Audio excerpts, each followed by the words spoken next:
E, naqueles tempos, muitos se levantarão contra o rei do sul, e os violentos dentre o teu povo se levantarão para cumprir a profecia, mas eles cairão. No nosso estudo anterior, nós vimos que houve uma prolongada e sangrenta batalha entre o rei do norte e o rei do sul. O norte sendo os Seleucidas e o sul sendo a dinastia dos Ptolomeus. E justamente fechamos no versículo 13, onde o rei do norte tornará a pôr em campo uma grande multidão, e ao fim do tempo, isto é, de anos, virá pressa com grande exército e com muitas riquezas. Foi quando terminamos o estudo anterior. Hoje nós vamos estudar justamente o surgimento de Roma imperial, Roma pagã. Roma vai passar por uma transição, oferecendo apoio ao sul para apossar-se de maneira definitiva do norte. E assim, mais tarde, Roma imperial chegará a ser o rei do norte. Então hoje nós vamos avançar nesta parte da história, o maravilhoso surgimento de Roma imperial. O meu nome é Silverino Kiel, sou o fundador do IAG.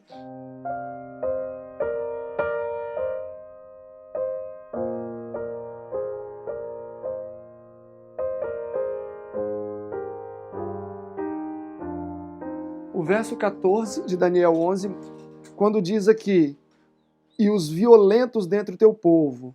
Os violentos era a pequena província romana ao lado do rio Tigre, na Itália, um povo pequeno ao seu início, que viria a se tornar um império mundial, o Império Romano pagão ou Roma imperial.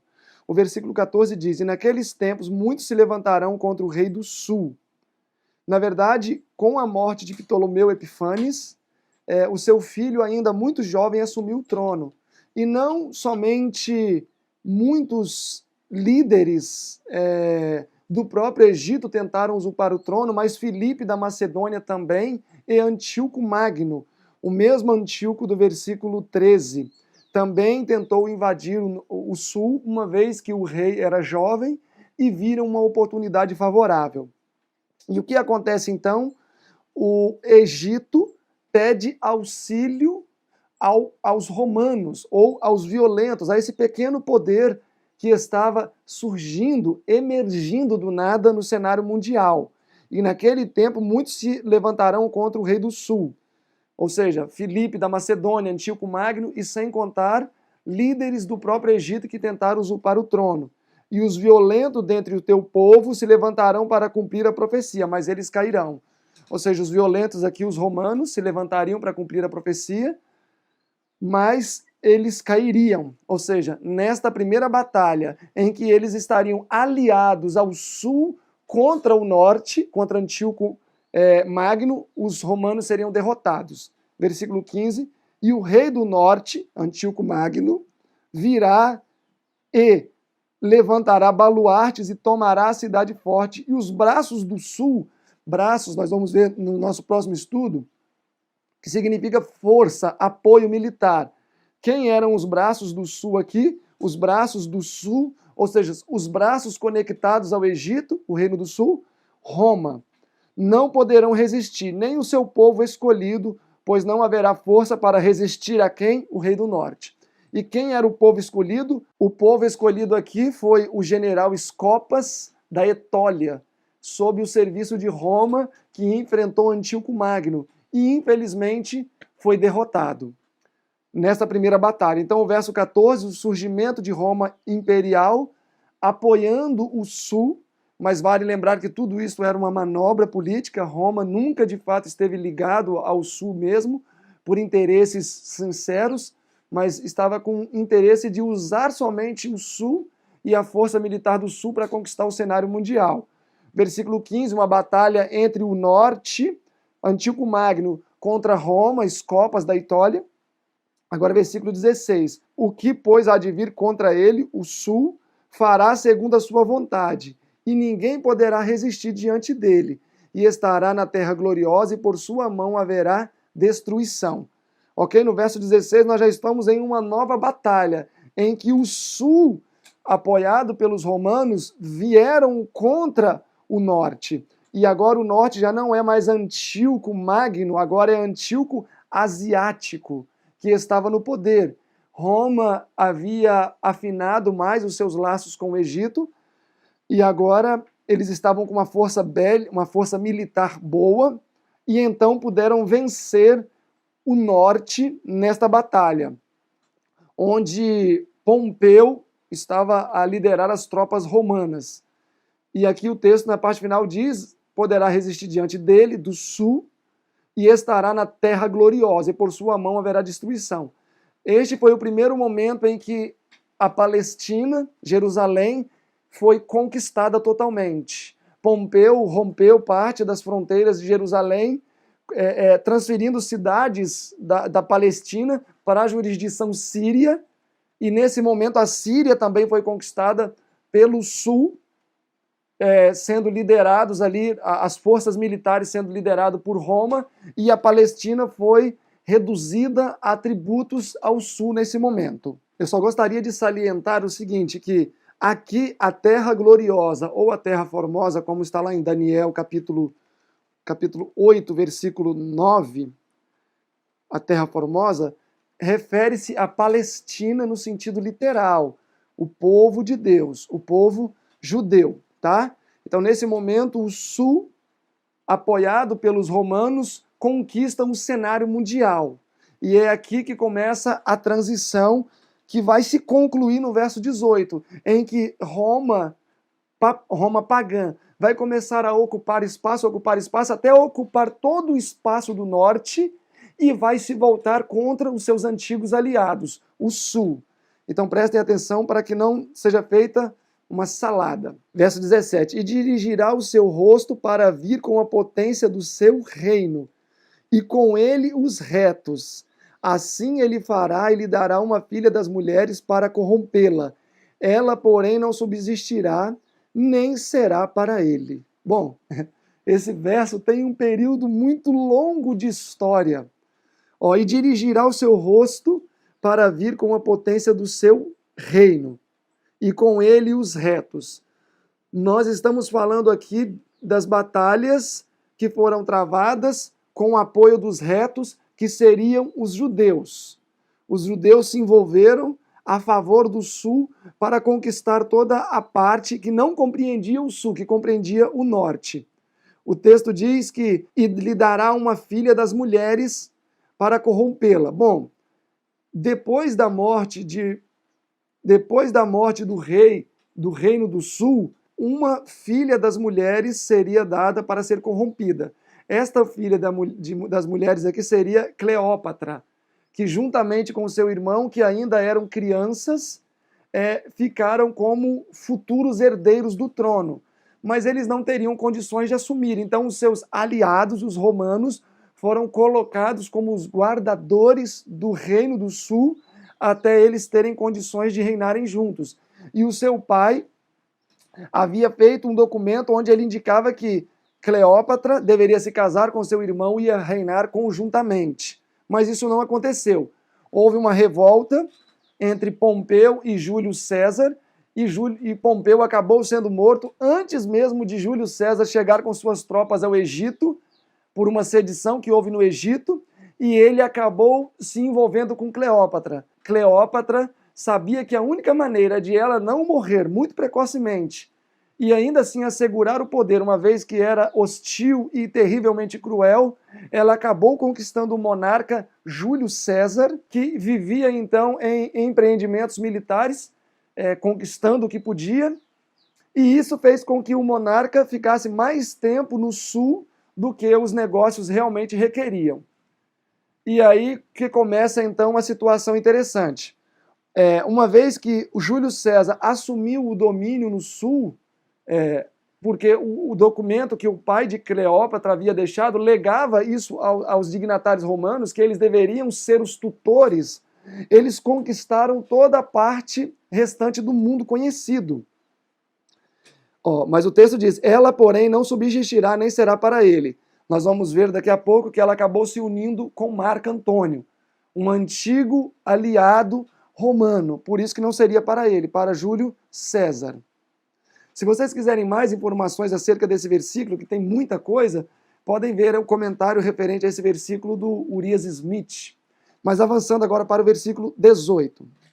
Ok, versículo 18 em diante marca a transição agora de Roma como rei do norte, sendo o Senhor Supremo de todo o mundo naquela época. De fato, sob a liderança de Júlio César e depois com César Augusto subindo ao trono, Roma imperial conseguiu conquistar praticamente quase toda a jurisdição que outrora Alexandre o Grande havia conquistado. Verso 18.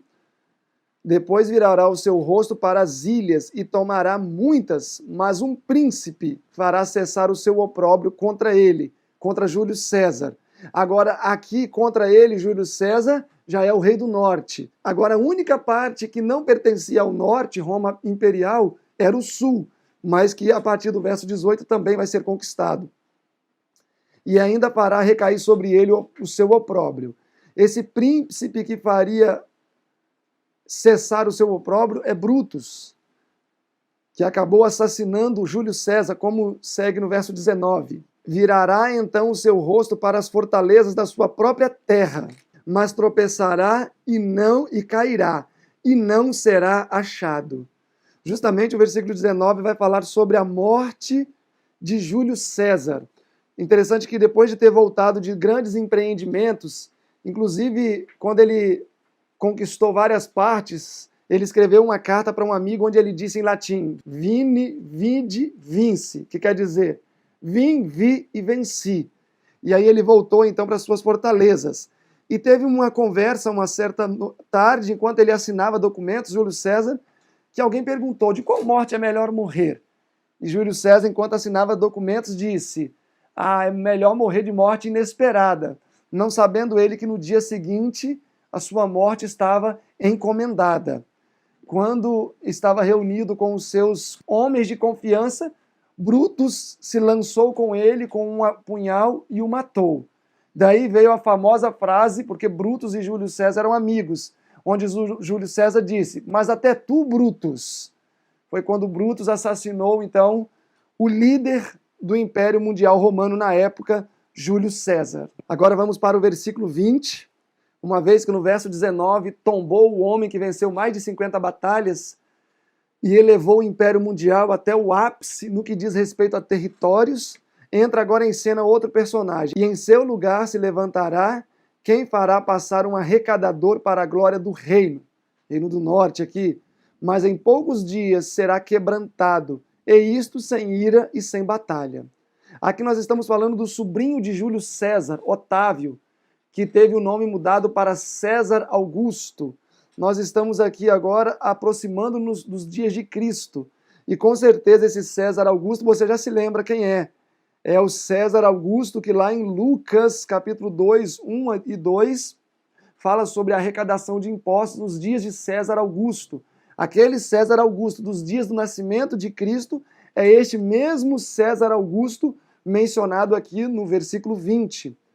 Este homem, no que diz respeito a batalhas, não empreendeu tantas, uma vez que Júlio César havia conquistado o que se era necessário conquistar, mas ele trabalhou muito no aspecto econômico, tanto que ele chegou a cobrar 40% da renda anual do que as pessoas ganhavam e 1/5 do que os que tinham mais dinheiro anualmente tinha que pagar além desse imposto. Então, praticamente, ele estava elevando a Roma imperial a uma potência econômica agora. Já tinha uma jurisdição muito avantajada, mas agora uma potência econômica. Então, passará um arrecadador pela glória do reino. São as tantas exigências de tributos que eram cobradas. Isto é, sem ira e sem batalha. Ele teve um reinado relativamente pacífico.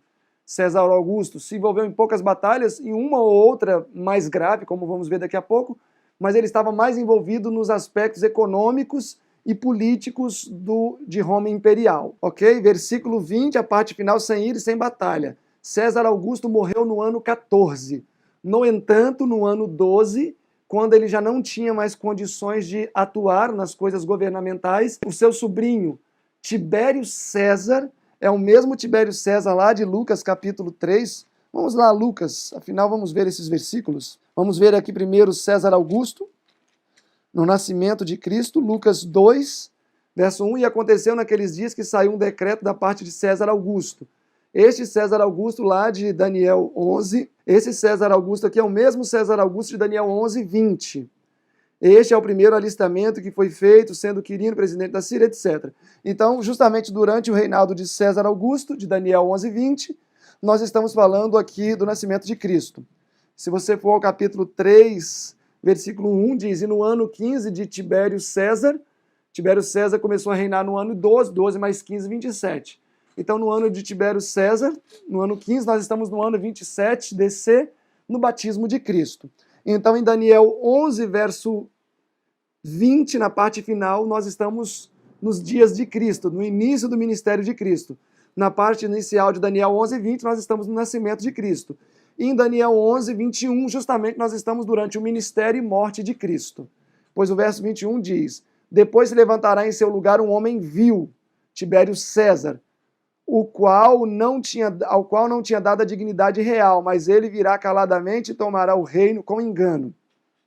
No ano 12, vendo que seu tio já estava para morrer, Tibério César vestiu uma roupa de piedade que não lhe era própria. Ele era terrivelmente mau, e o próprio texto diz que ele era vil. Mas ele, querendo possuir o trono, fez-se de bonzinho, e no ano 12, depois de Cristo, César Augusto colocou como rei, como imperador em seu lugar, embora tenha continuado atuando também até o ano 14, quando morreu. Então, no verso 21, nós estamos falando justamente do ano 12 ao ano 37, que foi o período de vida em que Tibério César atuou. Ele morreu por orgias e no final, quando já estava muito debilitado, no ano 37, ele foi assassinado por um dos seus governadores. E ele conquistou por engano porque ele vestiu uma capa que não representava quem ele era de fato. Versículo 22, e com os braços de uma inundação serão varridos. Morte de Tibério César. E serão quebrantados, como também o príncipe da aliança. Tibério César foi assassinado no ano 37. O príncipe da aliança aqui, Jesus. Voltamos ao ano, então, 31. Do ano 37, voltamos ao ano 31. Então, em Daniel 11, 22, nós estamos nos dias da morte de Jesus, o príncipe da aliança. Daniel 12, 1, Daniel 2, 21, 9, 25, 8, 25 e 11, justamente vai falar sobre Jesus sendo o príncipe da aliança, este que morreu. Agora vai acontecer algo aqui que nós precisamos ter atenção. Do versículo 22, que a parte final, estamos no ano 31, nós vamos dar um salto no passado, de 190 anos, no versículo 23. Por que dar um salto no passado? O versículo 23 começa assim, e depois do concerto com ele, usará de engano e subirá e se tornará forte com pouca gente. O concerto com ele. Nós vamos ver que aqui está se referindo a uma aliança que Roma, no seu iniciozinho, fez com os judeus, com uma parte da província, com uma parte da Palestina. E o que acontece? Na verdade, por causa desta aliança, existiram várias situações delicadas. Os judeus se envolveram com coisas que não deveriam ter se envolvido e se prepararam então para rejeitar e serem culpados da morte do Messias. Então, justamente, nós vamos voltar no tempo. Gabriel volta no tempo com Daniel para mostrar o porquê os judeus foram despreparados e por isso rejeitaram o Messias. Então o versículo 23 diz, e depois do concerto com ele usará de engano e subirá e se tornará forte com pouca gente. Está se referindo aos dias do versículo 14 ainda. O período em que Roma imperial, através de ardilosos planos, estavam surgindo no cenário mundial. Versículo 24 agora, virá também caladamente aos lugares mais férteis da província. Justamente estamos falando da ascendência de Roma imperial, e fará o que nunca fizeram os seus pais, nem os pais de seus pais. Repartirá entre eles a presa e os despojos e os bens, e formará os seus projetos contra as fortalezas, mas por certo tempo. ou seja, Roma imperial agiria por certo tempo. Nós vamos ver que a partir do ano 331, com o translado da sede de Roma imperial do Ocidente para o Oriente, Constantinopla, Roma imperial entrou num processo de desfragmentação, por vários embates que sofreram e conquistas navais e os germânicos que vinham do norte. As 10 tribos se alojaram então no Ocidente. Mas mais tarde vamos ver isso com mais clareza, como lá em Daniel 7, os 10 chifres do animal terrível e espantoso. Então, versículo 24, estamos falando da ascendência de Roma imperial, versículo 25, e suscitará a sua força, Augusto, nós estamos falando de Augusto aqui, César Augusto, e a sua coragem contra o rei do sul, com um grande exército, e o rei do sul se envolverá na guerra com um grande e muito poderoso exército, mas não subsistirá, porque maquinarão projetos contra ele. Aqui nós estamos vendo quando o reino do norte, agora liderado por Roma papal, houve a transição, vai contra os seus antigos aliados. Nesse período, verso 26 diz, os que comeram os seus alimentos o destruirão, e o exército dele será arrasado, e cairão muitos mortos. O verso 25 e 26 vai falar justamente do período em que Roma imperial toma também o sul. Nesse período existiu o triunvirato, César Augusto, Marco Antônio e Lépido. Estes 3 queriam conquistar todo o mundo e unificar de maneira plena o grande império romano. E se fosse depois o caso, dividir entre si. Mas eles queriam conquistar inclusive o sul. Foi nesse período que Marco Antônio, que era casado com Antônia, sobrinha de César Augusto, foi enviado a serviços governamentais no Egito e acabou caindo vítima de Cleópatra. E acabou que Marco Antônio, então, ao invés de defender os interesses do triunvirato, do norte, Roma, acabou assumindo, então, a liderança dos interesses do Egito, seduzido por Cleópatra. E a paixão foi tão forte que ele acabou repudiando Otaviana e assim se casou com Cleópatra e permaneceram no sul. E os que comeram os seus alimentos o destruirão, e o exército cairá, será arrasado e cairão muitos mortos. Também estes, agora no caso, estes 2, Marco Antônio e César Augusto, terão o coração atento para fazerem um mal. Ou seja, inicialmente queriam conquistar. A uma mesma mesa falarão a mentira. Estavam unidos antes de Marco Antônio se debandar para a liderança do Egito. Mas isto não prosperará, porque ainda verá o fim no tempo determinado. Então, versículo 25, 26, 27, o triunvirato, Lépido, Marco Antônio e César Augusto, pretendiam conquistar todo mundo. Lépido saiu de cena muito rápido, Marco Antônio uniu-se aos interesses do Egito, e então César Augusto acabou empreendendo batalha contra Marco Antônio e se tornaram inimigos. Avançando para o versículo 28, resumindo então, eu não sei se eu falei o nome certo aqui, se eu falei Júlio César, porque na verdade, a partir do versículo 25, 26 aqui, nós vamos ver que vai estar entrando em voga, César Augusto. Júlio César já havia morrido, então César Augusto entra em cena. César Augusto era sobrinho de Júlio César morreu, havia tido um romance com Cleópatra, morreu, Brutus o matou, então César Augusto, entrou no cenário mundial compondo o triunvirato, Lépido, Marco Antônio e César Augusto. Marco Antônio, na verdade, casou com a irmã de César Augusto, Otaviana, justamente para sacramentar a aliança entre Marco Antônio e César Augusto. Lépido foi deposto do triunvirato, segundo o verso 27, restou somente os 2, Marco Antônio e César Augusto. Marco Antônio foi enviado ao Egito, uma vez que eles ainda tinham certa influência ali, mas acabou cedendo aos apelos de Cleópatra e se uniu ao Egito contra César Augusto, e César Augusto, verso 28, então levanta um grande exército contra o Egito, agora liderado por Marco Antônio.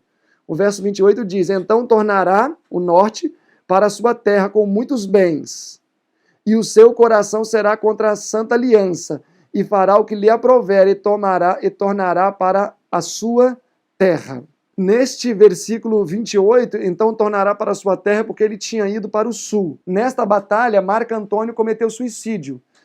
Embora César Augusto tenha movido uma quantidade de soldados e navios muito menor do que o Egito, as tropas do Egito eram muito inexperientes. Cleópatra colocou o seu famoso barco em direção à batalha, com todos os aparatos possíveis, e Marco Antônio junto, e muitas pessoas ali que estavam empreendendo essa batalha naval, no caso dos egípcios, eram pessoas comuns que não tinham experiência.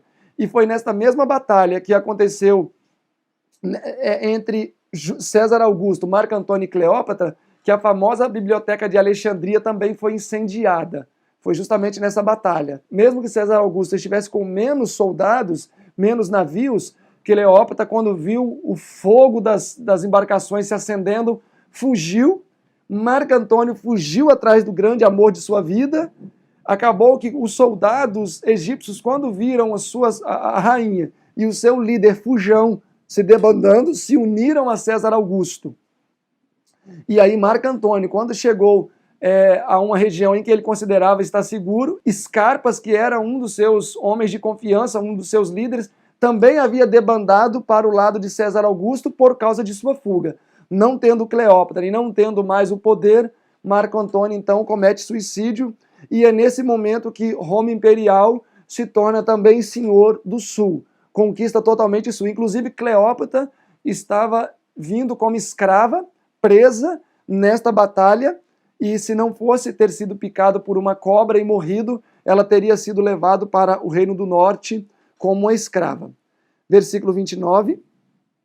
No tempo determinado tornará a vir em direção do sul, mas não será da última vez como foi da primeira. Ou seja, não será da última vez como foi da primeira. A primeira vez, com César Augusto, foi um êxito.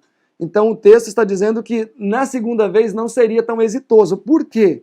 O verso 30 dá a razão de o porquê não seria. Porque virão contra ele, contra o reino do norte, navios de Quitim, que lhe causarão tristeza, e voltará e se indignará contra a Santa Aliança, e fará o que lhe aprover, voltará e atenderá os que tiverem abandonado a Santa Aliança.